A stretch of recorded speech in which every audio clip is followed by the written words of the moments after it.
Cleaner HQ, Trash Wildebeest, and oh my Rio. We have Gachiakuta episode 4. We finally make it to Cleaner HQ, and it looks pretty dope. It looks like a university building or something, a library. It's interesting sights. How did buildings get to be on the ground or maintain their structures? I have no idea. Especially I'm noticing like there's nothing covering the roof of the building or anything for when trash falls down from the sphere. That's a question I got, but I'll get into questions more towards the end of the video. We walk into the HQ, we meet Semiyu, the receptionist. And Semiyu, I'm not gonna lie, I wish I had her around the way she kills flies. She's seen some flies hanging around Rudo.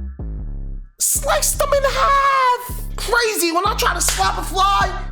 That boy be escaping. I'm surprised y'all don't see one right now. Her vital instrument are her glasses, which enhances her kinetic vision. She's about to take a look-see into Rudo, see what his potential is looking like. But when she takes a look, she sees something that is insane. She plays off what she sees to Engine, and she gives a brief synopsis about where Rudo stands in terms of his potential. Athleticism is there, but he can't control his powers yet. We are able to tell that already.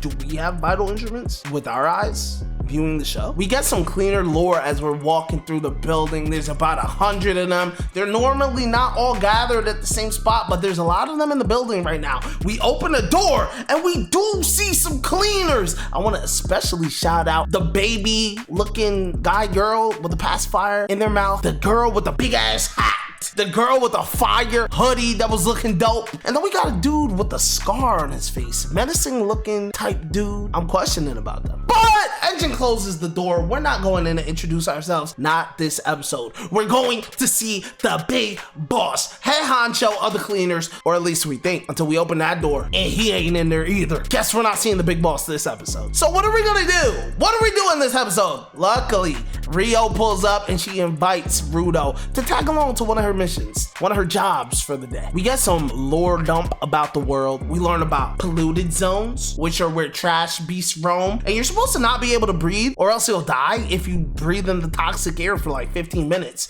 But Rudo starts thinking like, yo, how long was I out there? I ain't have no mask on for a minute. He was breathing in toxic air and he was about to pass out until Engine saved him and gave him a mask, but it looked like he was out there for more than 15 minutes. That's basically the polluted zones where the trash beasts reside. Then we have the safe zones where I guess you can guess, right? Can you guess? I'll give you 3 seconds to guess in the comments. 1, 2, 3. Yes, that's where the humans reside, the civilization. Did you get it right? Why am I talking like that? Yo, I might have to go to Faceless Kim. I might have to become a faceless YouTuber because I be cringing myself out sometimes. We're seeing some of the trash beasts, but they gradually get bigger and stronger. We see some deer looking one, then we see some bigger deer looking one. They're more so like rams. Not really, but they're just bigger and more aggressive. And then we see the big boss of the episode, the wildebeest looking trash beast who breaks through the barricade. We do get to meet the menacing scar looking dude I was talking about. We don't get his name in this episode, but he's a supporter. And supporters to the cleaners are those who help out, but they don't have any powers. They're not givers. But this guy, menacing Scar, I'll just call him Scar for now. Scar don't play around because he does have power to him. And guys, I'm not gonna lie, it seems my Max Payne prediction has come to life from last episode to this episode because we are getting action. Rio, we see what her vital instrument is, scissors, and oh my goodness. I just gotta spaz about Rio real quick. She might be in my top 10 anime girls right now so far, just off the swag, just off the personality. She was so cool, she was so stylish, her hair is fire, the way, oh my god, the way she acts is just so fire. When she pulled out her vital instrument and the way she started fighting using the scissors with her feet, swinging around, moving crazy, oh my god, Rio. I'm sure there's a lot of Rio enjoyers out there, and let me know if you're in the fan club, because I am in the fan club. Rudo has a moment too when he steps in to help a supporter. He has a, I don't know, it's like a metal rod. He goes to stop a trash beast, but it turns into some crazy ass, just, I don't know how to even explain it. It's on the screen right now. And he realizes he has no idea how to use his powers. It's a pretty humbling moment.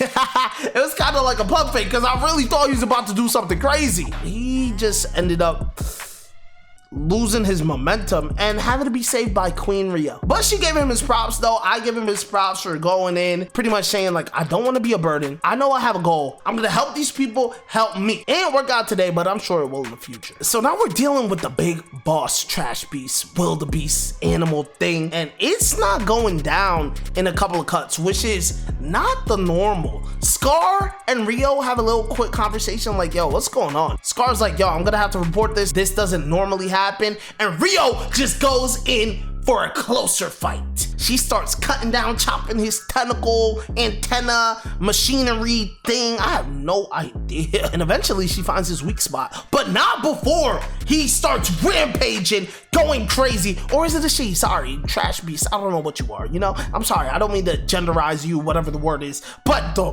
wildebeest trash beast starts going crazy, shoots beams out his eyes. Rudo ends up screwed. He ends up falling through the rubble and whatnot, but Scar is there to save him. Extends his hand, saves him, gives him some motivation like, bro, why are you freezing up in the middle of the fight? Like, you can't be doing that here. If you have a goal, move towards it. Beautiful animated line I love hearing in every shonen. Move towards your goals consistently. I just love hearing that. And to see it come from Scar, I don't even know what his name is. I'm pretty sure his name was not said in this episode. Nobody spoiled, but shout out to him for giving Rudo that pick me up, literally. Right after that happens, we go back to Rio, who dazzles us with her finishing move, hitting the wildebeest trash beast animal thing in his vital spot.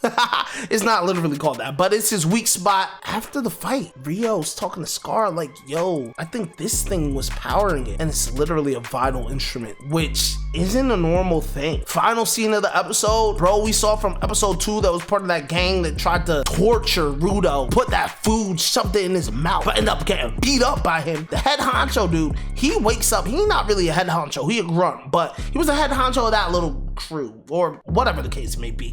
He wakes up in this room and we see this mysterious dude with anime dreads. They're dreads, but they don't look like dreads, but they're anime dreads, because you know, like the dread style anime. He overhears the grunt dude, I don't think he had a name either, talking about a spherite. He's like, yo, spherite, where is he? Before I tier this episode, I do have 3 hard pressing questions. These are the Max Payne questions of the episode. Who is Mysterious Dread Guy? Is he a spherite hunter? Are there people like that? We know the spherites aren't liked, so it wouldn't be far-fetched if there was a group of people, or even just one mercenary assassin guy who cannot stand spherites to the point where he hunts them down. Maybe he is a spherite and he wants to be the only one on the ground. Why do trash beasts look like animals? Rudo asked this question earlier, and that's a pressing question on my mind. Are they all animals? Are they humanoid type trash beasts? I mean, they're beasts, so maybe they are just all after animals. I'm looking forward to see how many types of trash beasts we see. And speaking of Rudo, we were in a polluted zone where you're always supposed to wear your mask, but Rudo, the whole time this fight, this action is going on, he is wearing no mask. Everybody else is, the supporters are, Rio is, but when he saw the big ass wildebeest trash beast break down the barricade, he was in such shock that his mask came off and he never put it back on. I literally stopped and paused to see. He never put it back on. So what does that mean? Did he absorb so much toxins maybe when he first dropped down to the ground that he's immune to some of the air in the polluted zones? I'm sure that would be a big benefit, seeing that everyone else can't really survive out in the polluted zones. Maybe he's gonna have his own special missions only he can go on, because masks can only last so long, right? That's what I'm interested about in this episode. Max Payne prediction, I'm gonna say that Rudo does have some type of immunity to the polluted zone air.